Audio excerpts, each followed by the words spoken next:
رمضان کا مہینہ سال 2 ہجری مدینہ کے 313 ایمان والے اور مکہ کے 1000 ہونہار سپاہی۔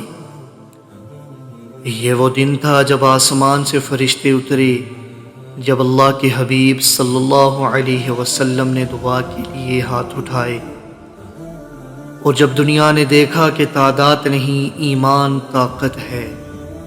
یہ ہے بدر کا معرکہ، اسلام کی پہلی عظیم فتح، وہ دن جس نے تاریخ بدل ڈالی۔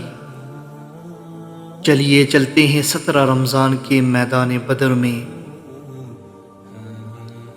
اسلامی تاریخ کا سب سے عظیم اور فیصلہ کن معرکہ غزوہ بدر، یہی وہ دن تھا جسے قرآن نے یوم الفرقان کہا، یعنی حق و باطل کے درمیان فیصلہ کرنے والا دن۔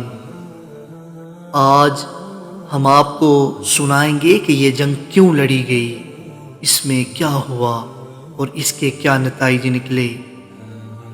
ہجرت کے بعد مسلمان مدینہ میں امن کے ساتھ زندگی گزار رہے تھے، لیکن مکہ کے قریش مسلسل مسلمانوں پر ظلم کے پرانے بدلے لینا چاہتے تھے۔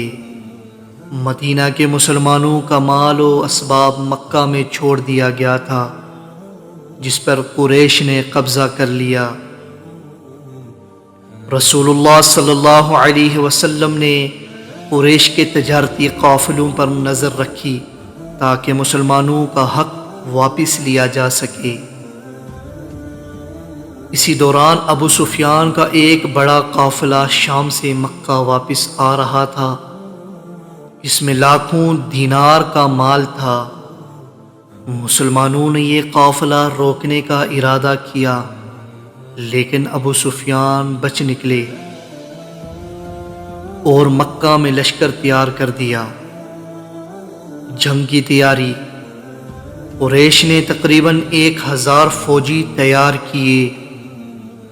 ان کے پاس 100 گھوڑے، 600 زرہ باند سپاہی اور بھرپور اسلحہ موجود تھا۔ دوسری طرف مسلمانوں کی تعداد صرف 313 تھی۔ ان کے پاس صرف 2 گھوڑے اور 70 اونٹ تھے، جن پر باری باری سوار ہوتے تھے۔ یہ دنیا کی سب سے غیر مساوی جنگ تھی، ایک طرف طاقتور لشکر اور دوسری طرف ایمان اور عزم رکھنے والے چند افراد۔ میدان بدر 17 رمضان 2 ہجری کو دونوں لشکر بدر کے مقام پر آمنے سامنے ہوئے۔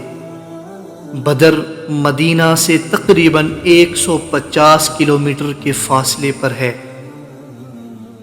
رسول اللہ صلی اللہ علیہ وسلم نے جنگ سے پہلے صحابہ سے مشورہ کیا اور سب نے عزم ظاہر کیا کہ ہم اللہ اور اس کے رسول کے حکم پر جان قربان کر دیں گے۔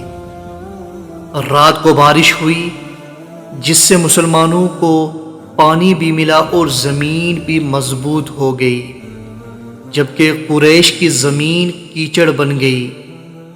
یہ اللہ کی طرف سے خاص مدد تھی۔ جنگ کا آغاز، سب سے پہلے مقابلہ مبارزہ سے ہوا۔ قریش کے سردار عتبہ، شیبہ اور ولید میدان میں نکلے۔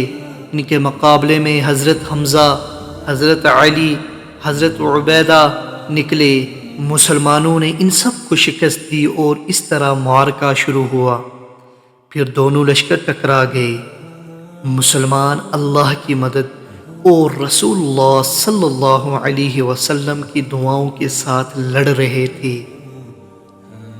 رسول اللہ صلی اللہ علیہ وسلم نے ہاتھ اٹھا کر دعا کی، یا اللہ، اگر آج یہ جماعت ہلاک ہو گئی تو پھر قیامت تک تیرا نام لینے والا کوئی نہ ہوگا۔ اسی وقت اللہ نے فرشتے نازل فرمائے جنہوں نے مسلمانوں کی مدد کی۔ قرآن میں بھی ذکر ہے کہ فرشتے آسمان سے اترے اور مسلمانوں کے دل مضبوط کیے۔ فتح بدر جنگ میں قریش کے 70 آدمی مارے گئے، جن میں ان کے بڑے بڑے سردار بھی شامل تھے، جیسے ابو جہل قریش کا سب سے بڑا دشمن، عتبہ بن ربیع، شیعہ بن ربیع، امی بالخلف۔ اسی طرح قریش کے 70 آدمی قیدی بنائے گئے۔ مسلمانوں میں سے صرف 14 صحابہ شہید ہوئے۔ یہ مسلمانوں کی شاندار فتح تھی۔ غزوہ بدر کے نتائج بہت بڑے تھے۔ مسلمانوں کی پہلی بڑی فوج کامیابی، مدینہ میں مسلمانوں کی طاقت مضبوط ہو گئی، قریش کے بڑے بڑے سردار ختم ہو گئے، پورے عرب میں اسلام کی ہیبت بیٹھ گئی۔ یہ ثابت ہو گیا ہے کہ اللہ کی مدد ایمان والوں کے ساتھ ہے، چاہے وہ تعداد میں کم ہوں۔ غزوہ بدر ہمیں یہ سبق دیتا ہے کہ ایمان، قربانی اور اتحاد کے ساتھ بڑی سے بڑی طاقت کو شکست دی جا سکتی ہے۔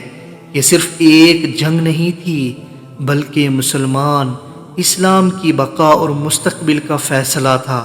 اسی لیے قرآن نے کہا ہے وَلَقَدْ نَصَرَكُمُ اللَّهُ بِبَدْرٍ وَأَنْتُمْ أَذِلَّةٌ، یعنی اللہ نے بدر میں تمہاری مدد کی جب تم کمزور تھے۔ امید کرتا ہوں کہ آپ کو میری یہ ویڈیو پسند آئی۔ اگر پسند آئی تو چینل کو سبسکرائب کر لیجئے، لائک